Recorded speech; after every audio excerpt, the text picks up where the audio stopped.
On the mountain path, where the wind curled sharp against my skin and the pine trees stood like silent witnesses, I felt my own son's hands at my back and the sudden force of betrayal that sent me tumbling into air.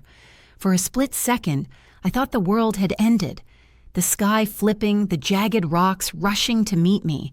And then there was nothing but the taste of iron in my mouth and the agony of landing hard against stone. Before I could even understand if I was alive or gone, I felt the warmth of my husband beside me, his chest heaving, his lips close enough to my ear that his words cut sharper than the fall itself. Don't move. Pretend to be dead. If you are listening right now, I want to pause and thank you from the bottom of my heart. Your likes, your comments, the way you share these stories. It truly matters. It keeps voices like mine alive. It makes me feel less alone, and it helps me create more stories that reach women who need to hear them. So if you feel this story pulling at you already, let me know with a like or a comment. It means more than you can imagine. My name is Claire. I am 40 years old, and in that single frozen moment, I realized two things. The people I had given my life to wanted me gone, and the man I trusted above anyone else was asking me to stay still and play dead, as if that was the only way to survive my own family. The ground was cold, the rocks pressed into my ribs, my ears rang with the echo of my own son's laughter above me, and my heart cracked louder than any bone in my body. I lay there in shock, tasting blood and betrayal, promising myself that if I somehow stood up again, I would never lie down for anyone ever again. Lying at the bottom of that cliff, my body screaming from the impact, I could not stop my mind from rewinding through the years that led me here, because a betrayal this sharp does not happen in a single moment. It grows in the dark, like roots, spreading quietly until they break through the surface and destroy everything you thought was solid. I remembered the boy I raised, the one who once clung to my hand at the grocery store and cried because he thought he lost me, the boy who would proudly bring me lopsided drawings with too many stick figures and always say that I was the prettiest one. And I compared that innocent child with the man whose footsteps I had just heard walking away from my bleeding body. And the contrast between then and now broke something deeper than my bones. The change had begun years earlier when he brought Emily into our lives, a woman who arrived with practiced smiles and a voice that could turn sweet or sharp, depending on who was listening. At first, she disarmed me with her eagerness, insisting on calling me Mom within weeks, praising my cooking, asking for my recipes as if she wanted to carry tradition forward.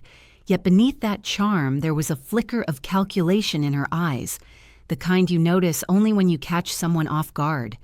It was small things at first. A borrowed scarf that never found its way back into my closet, my favorite casserole dish that vanished into her kitchen with promises I stopped believing, hand creams and trinkets that slipped away with her as though my home were a store she had a lifetime pass to. I laughed it off, told myself she was young and careless, but each small theft left a bruise that no one else could see, and slowly I realized that my generosity was not being appreciated. It was being consumed. The demands grew bolder once they married, and soon the talk shifted to money, framed as opportunities, as ways I could help them build their future, the future that somehow always required my signature, my savings, my name on something I did not want to be part of. They spoke of loans for cars, co-signing credit cards, temporary help until promotions came, and every time I hesitated, my husband would rest his hand over mine, telling me not to worry, that this was how families supported one another, that saying no would make me look unkind. So I swallowed my discomfort the way I had been taught all my life, believing that peace was worth more than pride. But peace came with a price, and I paid it with pieces of myself, until I could barely recognize the woman who used to dream of keeping something just for her own joy. I tried to hide the bitterness under jokes with my friends, laughing that at least they hadn't borrowed the dog yet. but humor could not disguise the hollow truth that I had stopped being a mother in their eyes and had become nothing more than an account to drain and a convenience to exploit. The first tremor of real danger came during a casual dinner when Emily, twirling pasta around her fork with feigned innocence, asked about life insurance policies, her tone flat, almost rehearsed, as if she were reading a checklist, and my son agreed without hesitation that it was smart planning, his eyes sliding away from mine as though he knew that if he met them, he might see his reflection as a stranger. I nearly choked on my food because something about that question felt less like concern and more like calculation, and in that instant a voice inside me whispered a warning I was too afraid to heed. I convinced myself that I was imagining it, that suspicion was unkind, that they were only being practical, and yet deep down I knew I had just heard the earth crack beneath me. It was the beginning of the landslide that would one day send me over the edge, and the cruelest part was that I silenced my instincts, letting kindness become permission, and permission become the very rope that would tighten around my neck. The months that followed only deepened the cracks in my world, because once you let someone take advantage without resistance, they rarely stop at what they have taken. They simply find new ways to stretch the boundary until nothing of you is left untouched. Emily became bolder, no longer pretending that her requests were favors, but acting as if my help was her entitlement, as though my life and everything I had built were simply stepping stones for her comfort. She would walk into my house and open the fridge without asking, criticize the way I folded laundry when she borrowed my washer, and suggest in offhand comments that maybe Mark and I should downsize since we didn't need all that space anymore. Each word was a tiny cut, meant to seem casual but deep enough to sting, and I began to realize that she was reshaping the balance of our family by turning generosity into obligation. My son, once so quick to protect me, had become her echo, repeating her lines as if they were his own thoughts, siding with her in every disagreement no matter how unreasonable it sounded. When she wanted money for a temporary investment, he assured me it was safe and smart, and when she wanted me to co-sign for yet another loan, he insisted that it was just paperwork, nothing to worry about. I remember staring at the papers one night, my hand shaking as I held the pen, wondering how my love for him had been twisted into fear of losing him, because that was the unspoken threat hovering in the air. If I didn't comply, I would become the villain, the cold mother who didn't support her son, and I would lose what little connection remained. That fear was heavier than any financial risk, and it was the chain they wrapped around my heart to keep me compliant.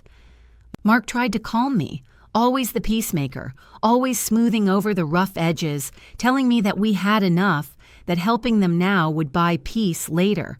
But I saw in his eyes the same weariness I felt.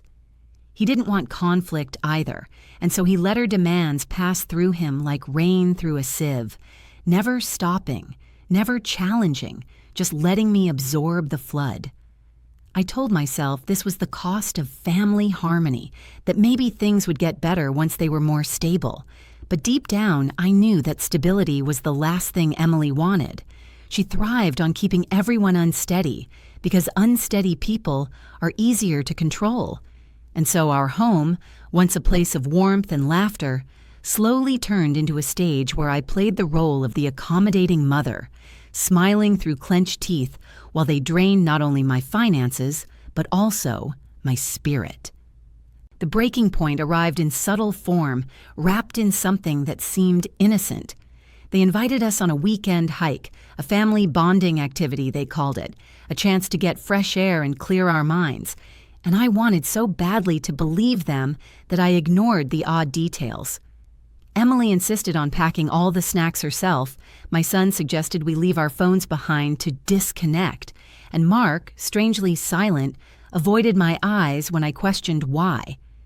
I tried to dismiss my unease, telling myself I was paranoid, but as I laced up my hiking boots, I felt the same chill that had crawled down my spine during that dinner with the life insurance question.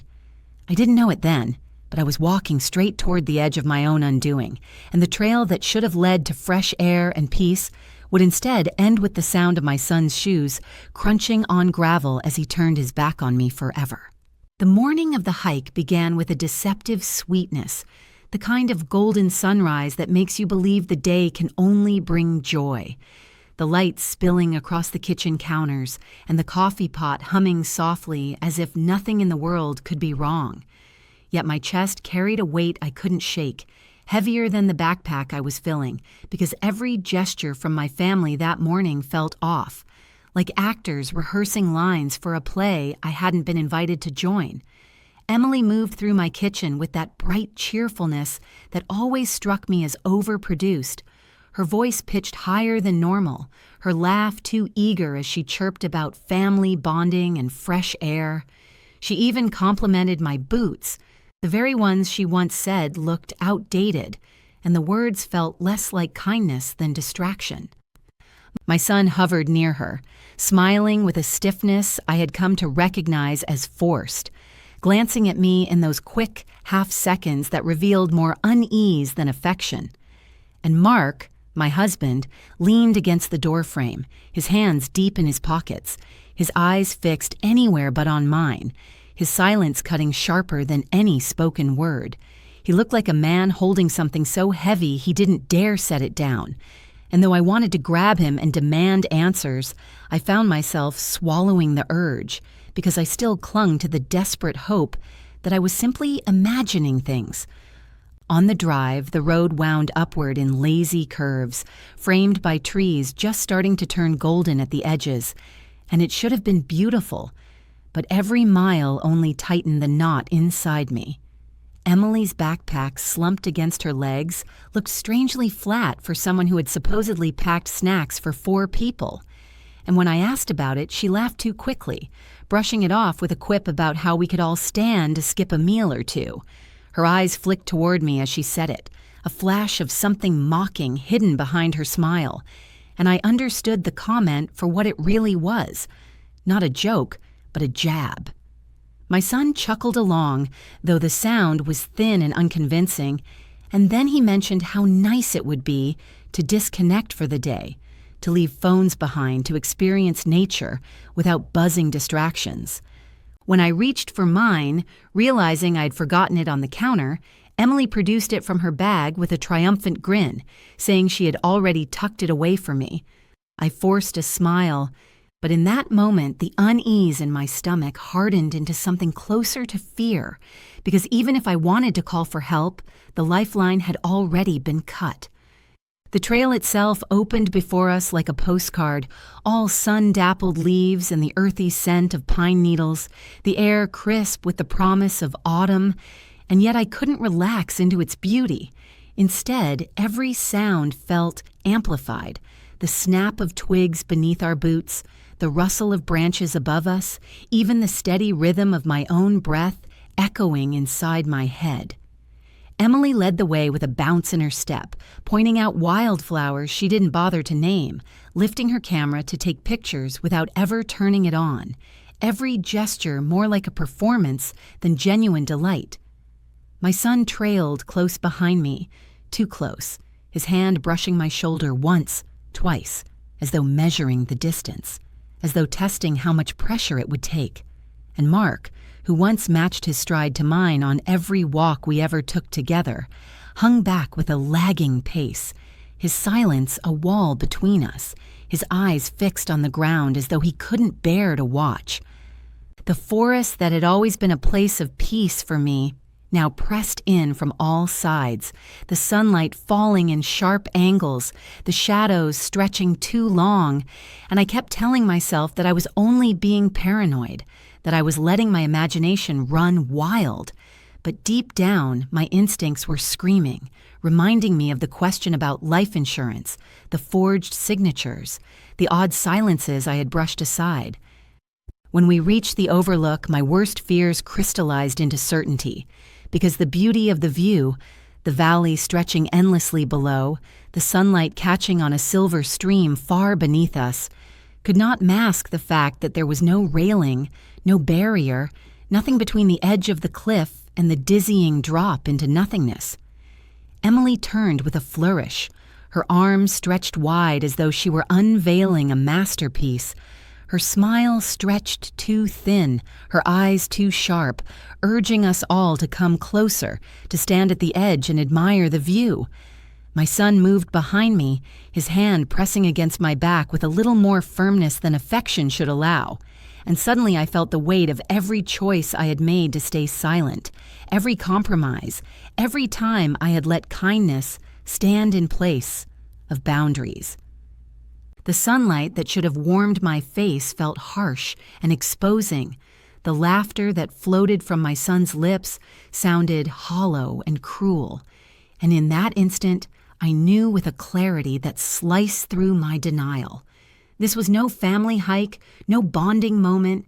This was the stage they had been setting for months, and the edge beneath my boots was the final act. My breath caught. The ground seemed to tilt, and though I longed to step back, I understood that I had been walking toward this edge long before the trail began.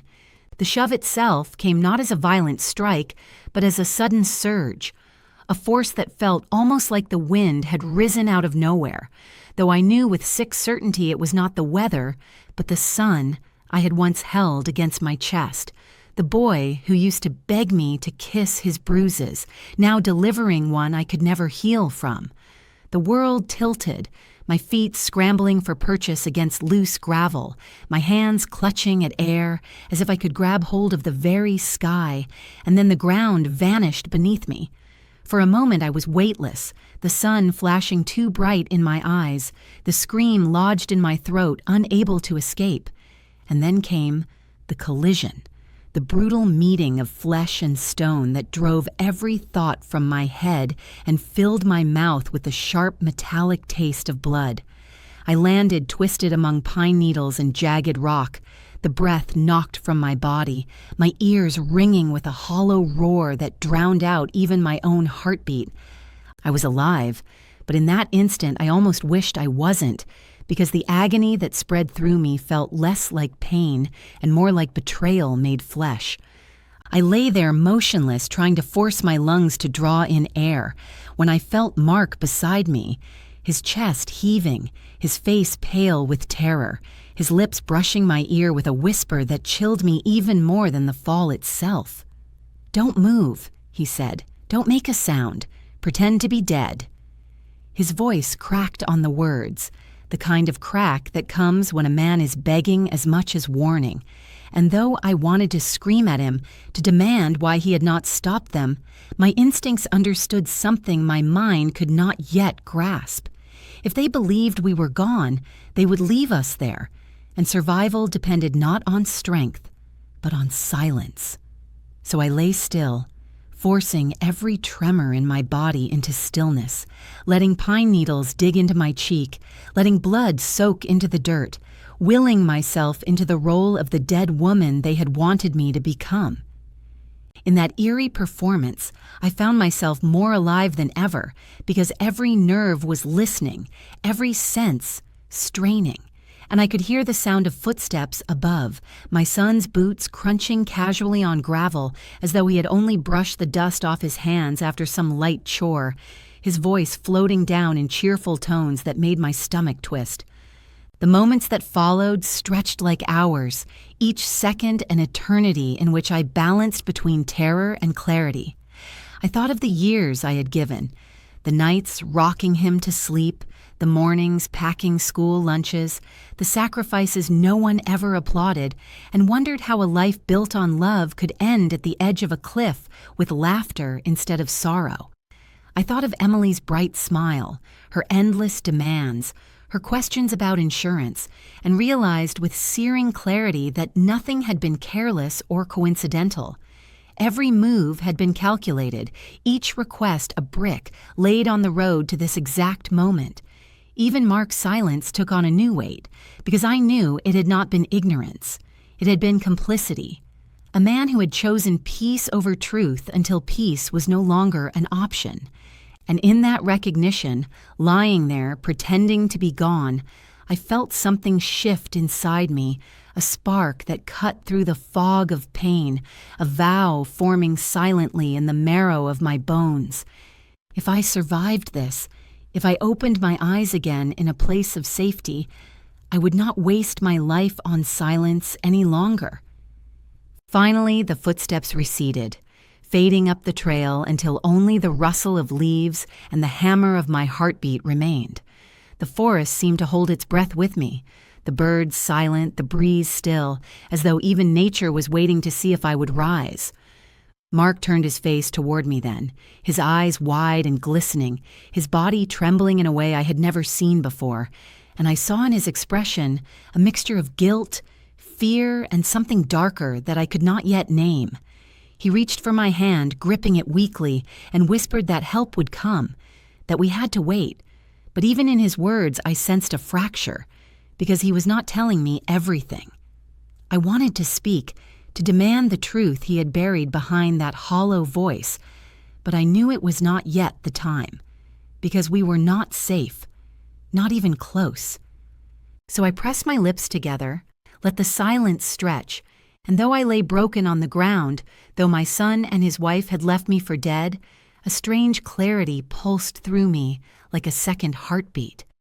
The understanding that survival was no longer enough. If I lived, justice would follow, because they had mistaken a quiet woman for a weak one, and that was their first and final mistake.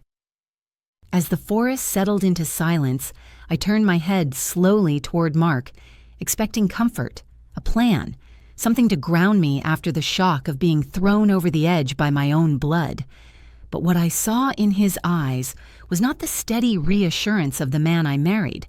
It was a haunted vacancy, a hollow shame that made me colder than the rock beneath my body. He gripped my hand harder, his skin clammy, his voice trembling as he whispered that there was something I needed to know, something that would change everything. I wanted to tell him to save it for later, that survival mattered more than secrets. But even through my pain, I realized he could no longer carry the weight of silence. And so I listened, bracing myself, though nothing could have prepared me for what poured out of him in that fragile whisper. He told me that the plan had been brewing for months, seeded not by him, but by Emily, watered by my son's greed, and finally signed into existence by Mark himself, who had been too weak, too weary, too eager for peace to resist. They had convinced him to agree to a life insurance adjustment larger than anything we had ever carried before, framed as responsible planning for the future. He admitted that he had signed the papers, had allowed himself to be pulled into their vision of easy money, telling himself it was just words on a page, that it would never come to anything.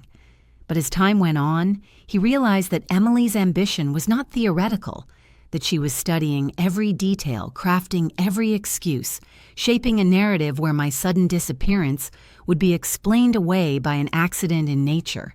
He said he tried to rationalize it, tried to believe my son would never go that far, but by the time he understood the depth of their plan, the papers were already filed, and the trap had already been built around me. The worst of it, the part that made bile rise in my throat, was his confession that I had not even been the only target. The original scheme, he said, had been for me alone, to make my death look like a tragic misstep on a trail. But when Mark hesitated, when his conscience began to flicker, they decided he might become a liability, a man too soft to keep the secret. So they shifted the plan, widening the net, deciding that if I were to go, he would go too.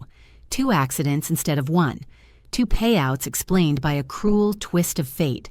And my son, the child I bore and raised, had agreed to that shift without hesitation, treating his father as collateral damage as easily as he had treated me as disposable.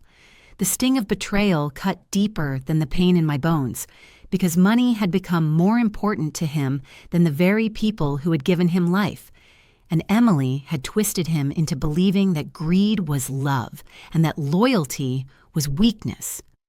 Mark's face crumpled as he confessed that at the last moment, standing at the edge, he could not go through with it, that when the shove came, he let himself fall with me rather than resist, hoping that by taking the plunge, he might somehow save me, or at least share my fate. But his words rang hollow, because the truth was not that he chose to save me, it was that he chose too late, after signing papers, after nodding at plans, after becoming part of the very conspiracy that left us broken on the ground. I felt his hand squeeze mine as if begging for forgiveness, but inside me, something hardened. There was no forgiveness for a man who had traded my life for peace at the dinner table, no redemption in a last-second change of heart. As the pain pulsed through me, as the forest loomed silent, I knew with a clarity sharper than the rocks beneath me that survival was only the first battle. The real war would be against the betrayal that had begun long before the fall, and if I ever stood again, I would make sure that those who pushed me and the one who let it happen would live to regret the day they mistook me for weak. Lying broken against the rocks, I let Mark's confession settle into me like poison, every word another drop that burned deeper than the bruises on my body. But even as despair tried to coil around my chest, something inside me refused to let go. I had been raised to survive storms, to patch roofs when the wind ripped them open, to stretch dinners when the money ran thin. And now, staring at the treetops swaying above me, I realized that survival would not be enough. I would not simply crawl away from this cliff and count myself lucky. I would rise with proof, with strategy, with a fire that could not be silenced by betrayal. That thought was the first real breath I had taken since the fall, and though my ribs ached, I let the air fill me, because in that breath was the spark of hope, the faint but steady understanding that they had been careless, that in their arrogance they had left threads dangling, and all I had to do was gather them.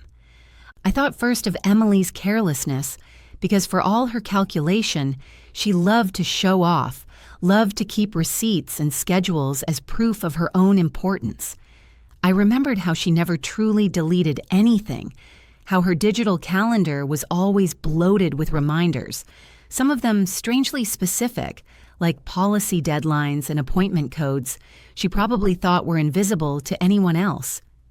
I thought of the emails Mark had once shown me, ones he had forwarded to his work account for safekeeping, messages where Emily's phrasing was just a little too blunt, where she asked for numbers and payout figures in ways that could not be explained away as casual curiosity.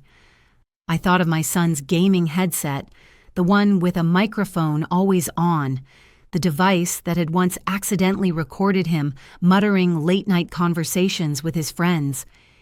If it had captured idle chatter, why couldn't it have captured something darker, a rehearsal of the story they planned to tell the authorities? These were not wild guesses. They were cracks I had seen before and dismissed.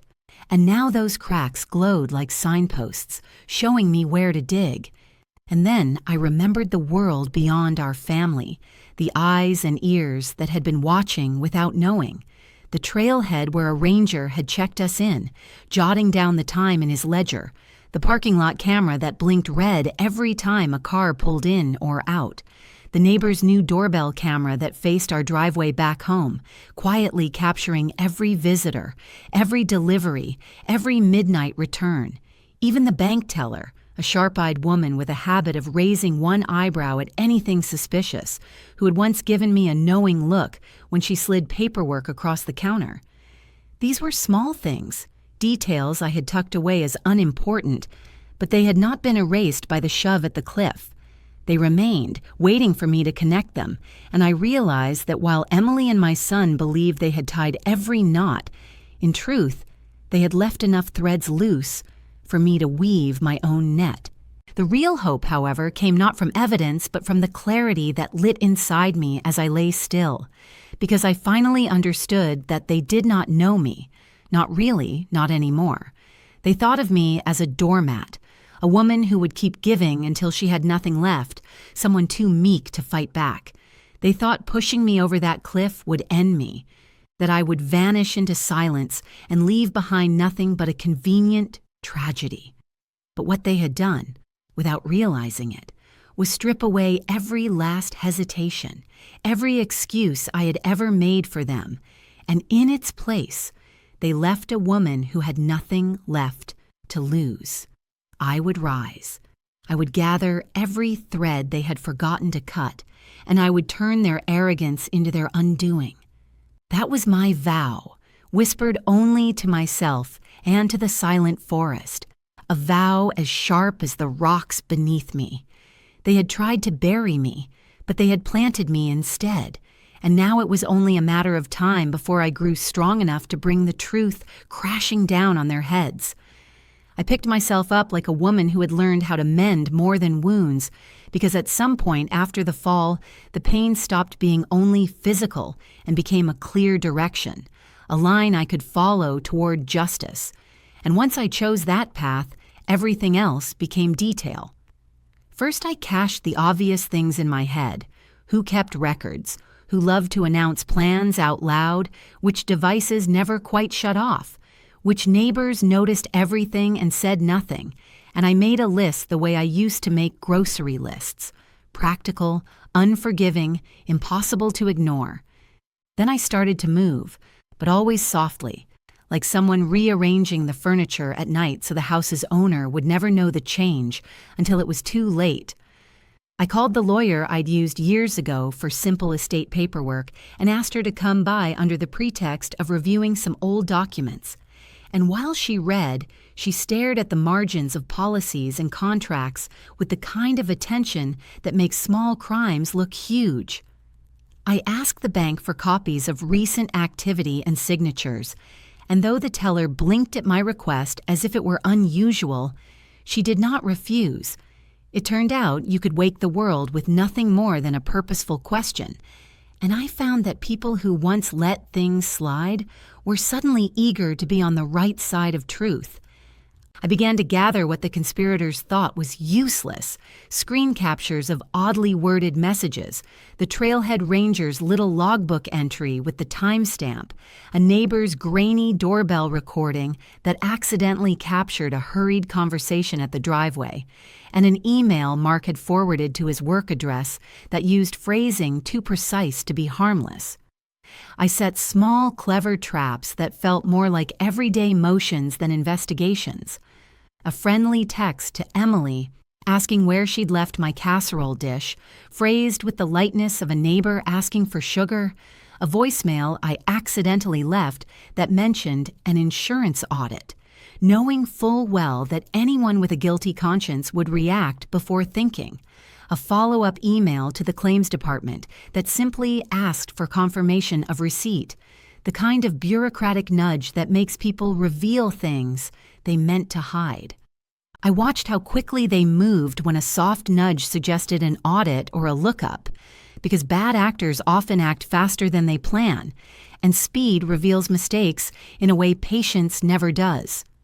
While I gathered proof, I also gathered people, because evidence without witnesses is a conversation, and witnesses make it public and therefore inevitable.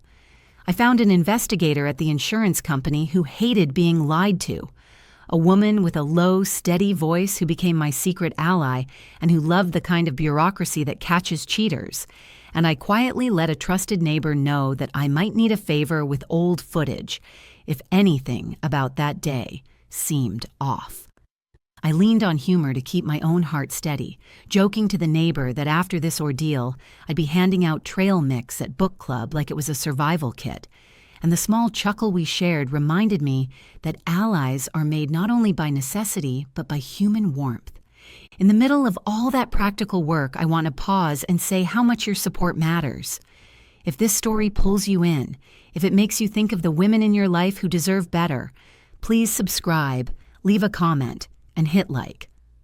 Small gestures from you keep women telling the truth out loud, and they mean the world to me. The plan was not dramatic because drama gets messy, and messy loses evidence. It was surgical, patient, and relentless. I arranged for the lawyer to request formal copies of the life insurance changes, and when the bank produced time-stamped signatures, we compared them to the video call I had recorded months earlier, during which my hands were clearly visible, proving I could not have signed from the trailhead. The handwriting analyst the lawyer knew noted hesitation in the signature that suggested it had been copied from a screen rather than written in the moment. The claims investigator found a line item that made Emily nervous and asked a question in a way that sounded innocent, and she answered too quickly, revealing a contradiction. Each little victory felt like a stitch in the fabric of my comeback, tightening around those who had tried to unravel me. And for the first time since I lay at the cliff's edge, I felt the calm thrill of progress. A steady, honest forward motion that would, in time, make the truth as obvious as sunlight. The first cracks began to widen when the lawyer returned with copies of the life insurance policies, each stamped with digital time logs and authentication codes that were supposed to be ironclad, but instead revealed seams wide enough for anyone willing to look. One of the so-called signature updates had been filed at nearly the exact moment I was visible, on a recorded video call with a friend, my face illuminated by a laptop screen as I chatted about recipes and the sound of her grandchildren in the background, and there was no mistaking the timestamps. The contradiction was blatant, and the lawyer's quiet nod told me it was more than a coincidence. It was leverage. Meanwhile, the handwriting analyst she consulted highlighted tremors in my alleged signature that suggested hesitation, as if someone had traced it while staring at a screen rather than signing with the fluid confidence of a real hand. These were not smoking guns yet, but they were sharp nails, ready to be hammered into the coffin of the story Emily and my son had prepared. At the same time, the ranger's logbook became a beacon in its own way. That unassuming spiral notebook where he had jotted our names and the hour of our arrival, which directly conflicted with my son's polished story to friends that we had hiked much earlier and left before lunch. The trailhead security camera, an old lens blinking with a tired red light, confirmed we parked at 10:20 in the morning, and it showed my son walking back to the car alone just minutes later, claiming to retrieve a jacket he had supposedly forgotten, though in the footage he carried nothing when he returned. That footage, grainy as it was, became a whisper of proof that his version of events was stitched together from lies, and every new inconsistency gave me the quiet satisfaction of watching their neat story fray thread by thread. Even the neighbor's doorbell camera back home offered an unintentional piece of the puzzle. A clip where Emily, thinking no one was watching, paced the driveway on her phone, rehearsing lines about how the accident had unfolded, lines that did not match the version she gave to anyone else.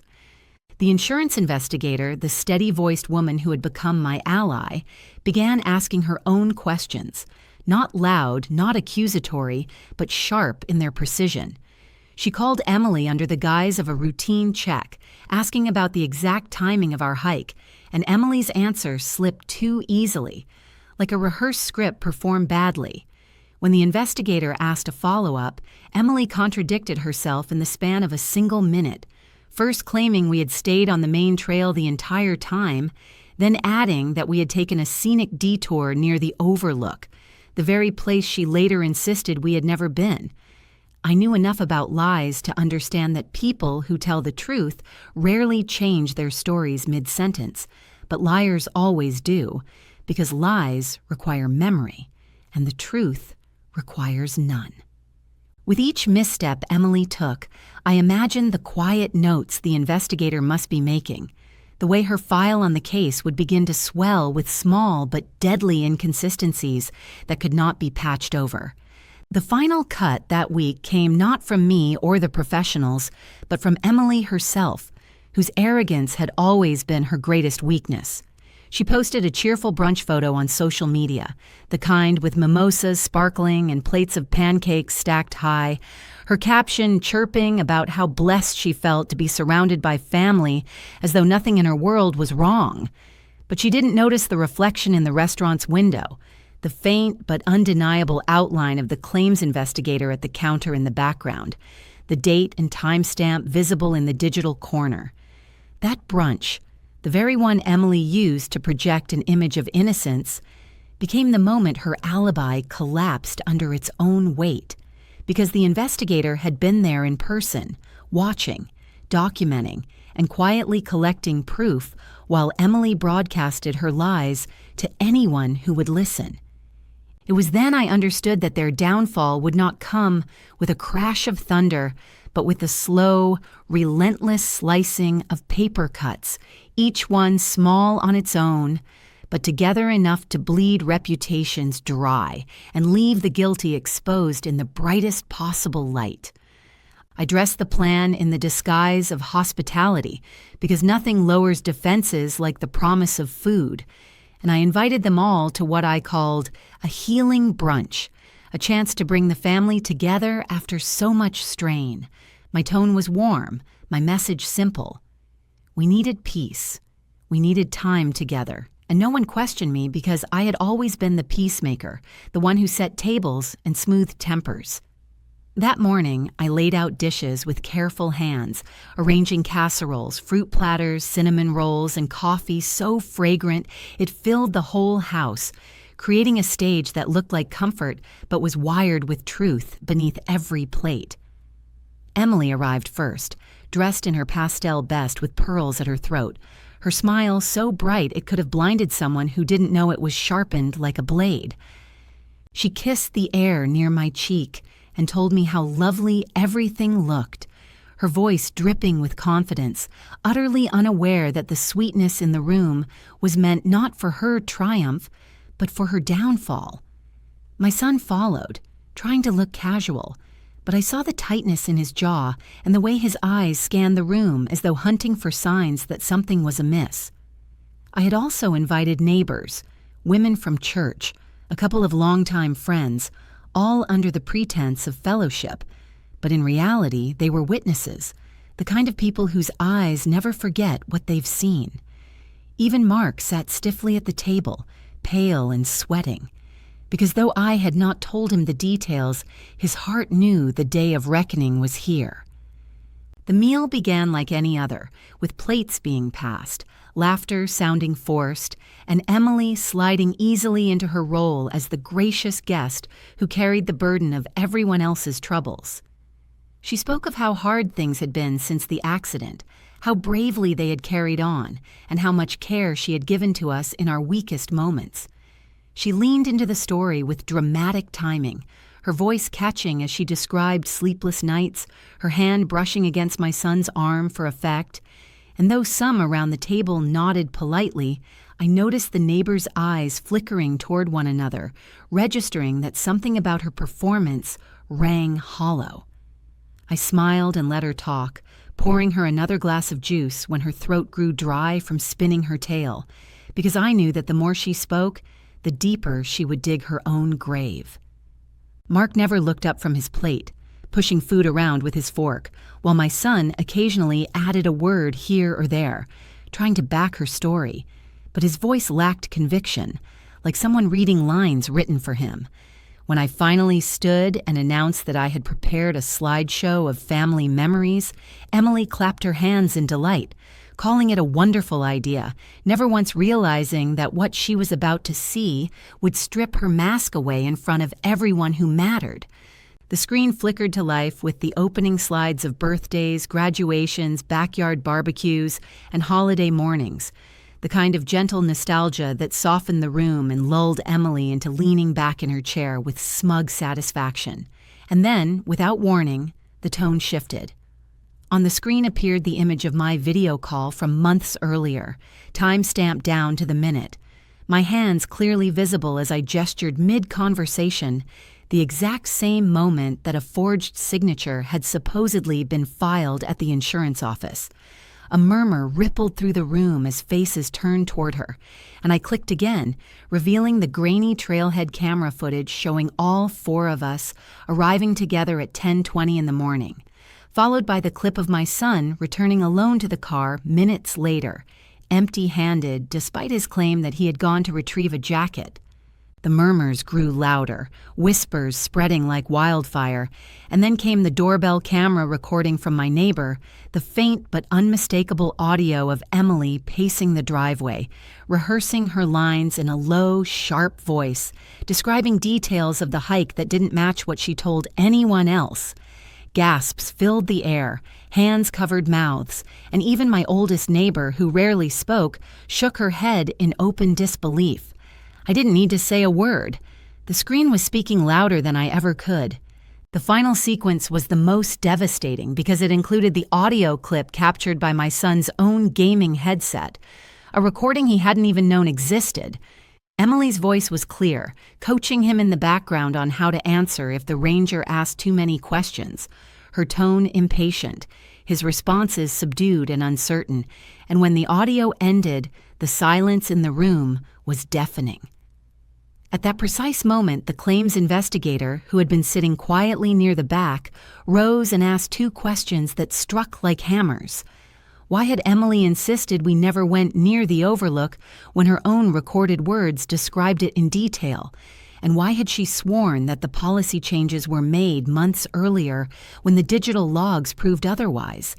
The room seemed to lean forward as Emily sputtered, her face draining of color, her words stumbling over each other, while my son's mouth opened and closed without sound. Mark sat frozen, his head bowed as though in shame, and the neighbor's eyes burned holes into the couple who had built their lives on lies. In desperation, Emily reached for her phone, ready to spin the story online, to twist the narrative before it solidified. But before she could touch the screen, the door opened and a uniformed officer stepped inside. He told her calmly to set the phone down, his presence the exclamation point at the end of the truth I had laid bare. And as the room exhaled all at once, I sat in my chair with a steady smile, not the smile of revenge, but the quiet, unshakable smile of a woman who had finally pulled every mask from every face. The silence that filled the room after the officer's words was thicker than any fog I had ever walked through, heavy and unrelenting, pressing down on everyone present until it became impossible to pretend nothing had happened. Emily sat rigid, her pearls gleaming under the light in cruel contrast to the ash-gray pallor of her skin, her mouth opening and closing like a fish gasping on dry land. My son stared at the floor, his jaw clenched so tight I thought his teeth might crack, but there was no defiance left in him, only the limp collapse of a man realizing that his script had been shredded in public. And Mark, my husband, who once believed silence could shield him, bowed his head in front of neighbors and friends, shame radiating off him in waves he could not contain. I had spent years being bent beneath the weight of their needs, of their demands, of their greed. But in that moment, I straightened in my chair with a calmness that felt like steel settling into place, a quiet, steady transformation from victim to victor. I stood slowly, not needing to raise my voice, because the truth had already spoken louder than any accusation I could deliver, and I let my eyes rest on each of them in turn, the way a teacher might look over students who had been caught cheating on an exam. My voice, when it came, was measured, clear, the kind of voice that leaves no room for argument. I stated simply that I would be pursuing every legal consequence available, that I would not protect them from the fallout of their own choices, and that whatever bond had once tied us together was severed beyond repair. I did not scream, I did not weep, because anger and grief had already burned away into something sharper, resolve.